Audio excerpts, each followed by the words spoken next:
ಬಳ್ಳಾರಿ ಜಿಲ್ಲಾಸ್ಪತ್ರೆಯಲ್ಲಿ ಬಾಣಂತಿಯರ ಸಾವಿನ ಪ್ರಕರಣ ಸಂಬಂಧ ಪಬ್ಲಿಕ್ ಟಿವಿ ವರದಿ ಮಾಡಿದ ನಂತರದಲ್ಲಿ ಸರ್ಕಾರ ಎಚ್ಚೆತ್ತುಕೊಂಡಿದೆ.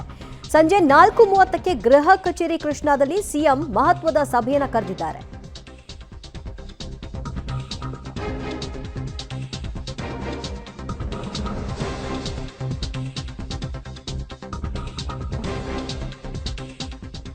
ಬಳ್ಳಾರಿ ಜಿಲ್ಲಾಸ್ಪತ್ರೆಯಲ್ಲಿ ಬಾಣಂತಿಯರ ಸರಣಿ ಸಾವಾಯಿತು. ಪಬ್ಲಿಕ್ ಟಿವಿ ಸತತ ವರದಿಯನ್ನ ಮಾಡಿದ ನಂತರದಲ್ಲಿ ಸರ್ಕಾರ ಎಚ್ಚೆತ್ತುಕೊಂಡಿದೆ. ಸಂಜೆ 4:30ಕ್ಕೆ ಗೃಹ ಕಚೇರಿ ಕೃಷ್ಣಾದಲ್ಲಿ ಮುಖ್ಯಮಂತ್ರಿಗಳ ನೇತೃತ್ವದಲ್ಲಿ ಮಹತ್ವದ ಸಭೆಯನ್ನು ಹಮ್ಮಿಕೊಳ್ಳಲಾಗಿದೆ.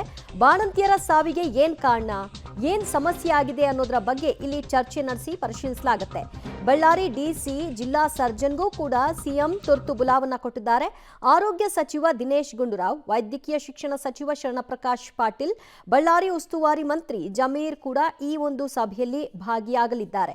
ಬಳ್ಳಾರಿ ಜಿಲ್ಲಾಧಿಕಾರಿ Prashant Mishra, district surgeon Basareddy, VIMS ನಿರ್ದೇಶಕ ಗಂಗಾಧರ ಗೌಡ, ಡಿಎಚ್ಒ ರಮೇಶ್ಗೆ ಮುಖ್ಯಮಂತ್ರಿಗಳು ತುರ್ತು ಬುಲಾವನ್ನ ಕೊಟ್ಟಿರೋದರ ಹಿನ್ನೆಲೆಯಲ್ಲಿ ಈಗಾಗಲೇ ಅಧಿಕಾರಿಗಳು ಎಲ್ಲ ರಿಪೋರ್ಟ್ಗಳನ್ನು ತೆಗೆದುಕೊಂಡು ಮುಖ್ಯಮಂತ್ರಿಗಳನ್ನ ಭೇಟಿ ಮಾಡಿಕ್ಕಾಗಿ ಈ ಸಭೆಯಲ್ಲಿ ಭಾಗಿಯಾಗೋದಕ್ಕಾಗಿ ಬಳ್ಳಾರಿಯಿಂದ ಹೊರಟಿದ್ದಾರೆ.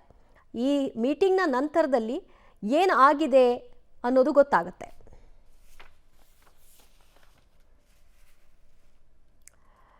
ಬಳ್ಳಾರಿ ಜಿಲ್ಲಾಸ್ಪತ್ರೆಯಲ್ಲಿ ಬಾಣಂತಿಯರ ಸತತ ಸಾವಿನ ಪ್ರಕರಣ ಸಂಬಂಧ ವರದಿ ಮಾಡ್ತಿದ್ದ ಹಾಗೆ ಈಗ ಆರೋಗ್ಯ ಸಚಿವ ದಿನೇಶ್ ಗುಂಡೂರಾವ್ ಅವರು ಕೂಡ ಇವತ್ತು ರಿಯಾಕ್ಟ್ ಮಾಡಿದ್ದಾರೆ. ಸಾವಿನ ಕಾರಣದ ಬಗ್ಗೆ ಸಿಎಂ ಸಭೆಯಲ್ಲಿ ಚರ್ಚೆ ಮಾಡ್ತೀವಿ ಅಂತ ತಿಳಿಸಿದ್ದಾರೆ.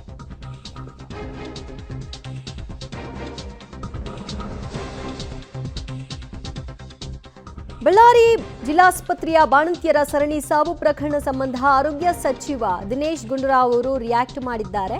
ರಾಜ್ಯಾದ್ಯಂತ ಐವಿ ದ್ರಾವಣ ತಡೆ ಹಿಡಿಯಲಾಗಿದೆ.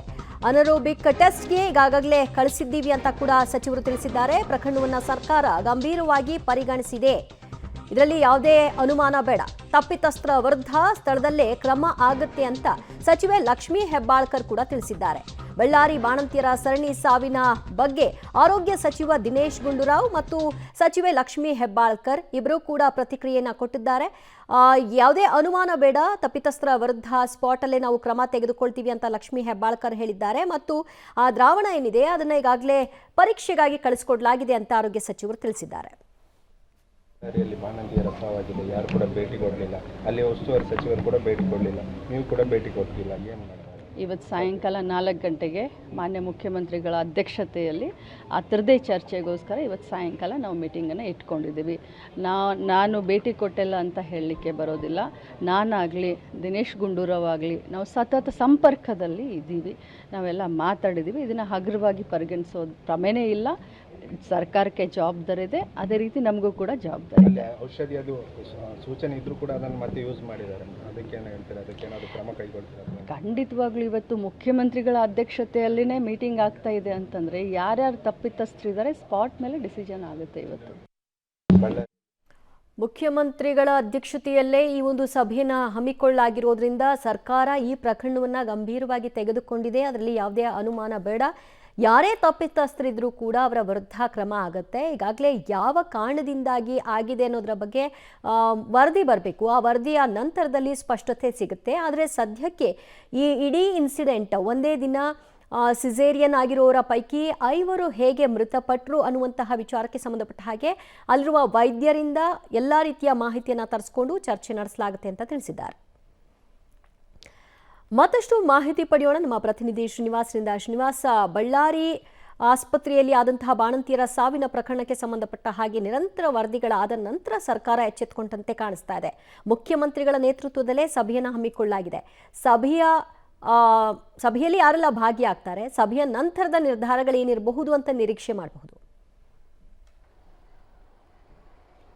ದಿವ್ಯಾ, ಹೌದು, ದೊಡ್ಡ ಮಟ್ಟದ ವಿವಾದ ಆದ ಬಳಿಕ ಸಿಎಂ ಸಿದ್ದರಾಮಯ್ಯನವರು ಎಚ್ಚೆತ್ತುಕೊಂಡಂತೆ ಕಾಣ್ತಿದೆ. ಯಾಕಂದ್ರೆ ಸತತವಾಗಿ ಮಾಧ್ಯಮಗಳು ಈ ವರದಿಯನ್ನ ಮಾಡ್ಕೊಂಡು ಬರ್ತಿದ್ದಾವೆ.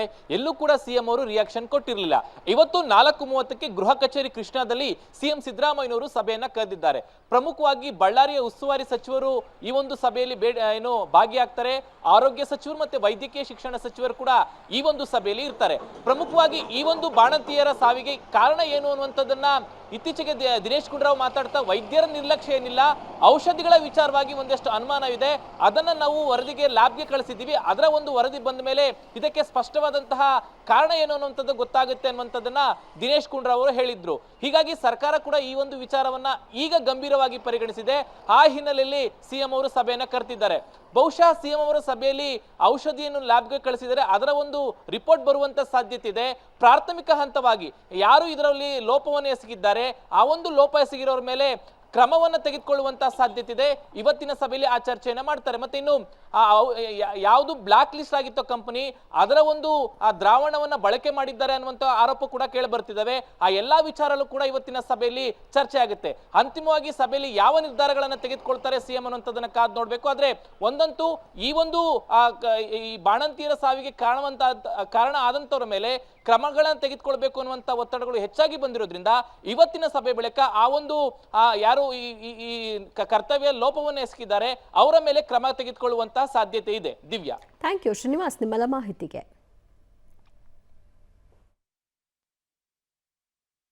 ಹೌದು, ಮುಖ್ಯಮಂತ್ರಿಯವರು ಕೂಡ ಇದನ್ನು ಕರೆದಿದ್ದಾರೆ. ಅಲ್ಲಿ ಎಲ್ಲ ವಿಷಯಗಳನ್ನಲ್ಲೂ ಚರ್ಚೆ ಮಾಡ್ತೀವಿ. ಇದುವರೆಗೂ ಏನೇನಾಗಿದೆ, ಘಟನೆಗಳಾಗೋದಕ್ಕೆ ಏನೇನು ಕಾರಣ ಮತ್ತು ಆ ವಿಷಯದ ಬಗ್ಗೆ ಎಲ್ಲ ಚರ್ಚೆ ಮಾಡ್ತೀವಿ. ಮತ್ತು ಮುಂದಿನ ಕ್ರಮದ ಬಗ್ಗೆನೂ ಕೂಡ ಅಲ್ಲಿ ಚರ್ಚೆ ಮಾಡ್ತೀವಿ. ಅಧಿಕೃತವಾಗಿ ಆಗಿಲ್ಲ. ಅದಕ್ಕೆ ನಮಗೆ ಶಂಕೆ ಇರೋದ್ರಿಂದ ಮತ್ತೆ ಅದನ್ನು ಟೆಸ್ಟಿಗೆ ಕಳಿಸಿದ್ದೀವಿ. ಯಾಕಂದರೆ ಹಿಂದೆ ಇದೇ ಫ್ಲೂಯಿಡ್ ಏನಿದೆ, ರಿಂಗರ್ ಲ್ಯಾಕ್ಟೇಟ್ ಅಂತ ಏನು ಹೇಳ್ತೀವಿ, ಐ ವಿ ಫ್ಲೂಯಿಡ್ಡು, ಇದರ ಬಗ್ಗೆ ಹಿಂದೆ ಅನುಮಾನಗಳು ಬಂದಾಗ ನಾವು ಟೆಸ್ಟ್ ಮಾಡಿಸಿ ಅದರಲ್ಲಿ ಒಂದು ಕೆಲವು ಸ್ಯಾಂಪಲ್ಸಲ್ಲಿ ಅದು ರಿಜೆಕ್ಟ್ ಅಂದರೆ ನೆಗೆಟಿವ್ ಬಂದಿತ್ತು, ಸರಿ ಇಲ್ಲ ಅಂತ. ಆಮೇಲೆ ಮತ್ತೆ ಅದನ್ನು ಅವರು ಈ CDL ಕೋಲ್ಕತ್ತಾ ಲ್ಯಾಬ್ ಇದೆ, ಅಲ್ಲಿ ಕಳಿಸಿದ್ರು. ಅಲ್ಲಿ ಉಪಯೋಗ ಮಾಡಬಹುದು ಅಂತಲೂ ಕೂಡ ಕಳಿಸಿದ್ರು. ಅದ ನಂತರ ಒಂದು ಟೆಕ್ನಿಕಲ್ ಕಮಿಟಿ ಎಲ್ಲ ಮಾಡಿ ಅದನ್ನೆಲ್ಲ ಮತ್ತೊಮ್ಮೆ ಅದನ್ನೆಲ್ಲ ಟೆಸ್ಟ್ ಮಾಡಿಸಿ ಯಾವುದ್ಯಾವುದು ಸರಿಯಾಗಿತ್ತು ಅದನ್ನು ಉಪಯೋಗ ಮಾಡೋದು ಕೂಡ ಅವಕಾಶ ಕೊಟ್ಟಿದ್ದರು. ಈಗ ಇದರಲ್ಲಿ ಈ ಬ್ಯಾಚಲ್ಲಿ ಏನಾದರೂ ಈಗ ಅಲ್ಲಿನ ಉಪಯೋಗ ಮಾಡಿದರೆ ಅದರಲ್ಲಿ ಏನಾದರೂ ನೆಗೆಟಿವ್ ಇದೆಯಾ ಅಥವಾ ಸರಿ ಇಲ್ವಾ ಅಂತ ಏನಾದರೂ ಅಂತ ಅದರ ಒಂದು ಕ್ವಾಲಿಟಿ ಬಗ್ಗೆ ನೋಡ್ತಕ್ಕಂಥದ್ದು ಮುಖ್ಯ ಆಗಿದೆ. ಅದನ್ನು ಈಗ ಕಳಿಸಿದ್ದೀವಿ. ಅಲ್ಲಿ ಒಂದು ಅನರೋಬಿಕ್ ಟೆಸ್ಟ್ ಅಂತ ಮಾಡ್ತಾರೆ. ಅನರೋಬಿಕ್ ಟೆಸ್ಟ್ ಅಲ್ಲೇ ಮಾಡಿದ್ದಾರೆ. ಅದರಲ್ಲಿ ಅದಕ್ಕೇನು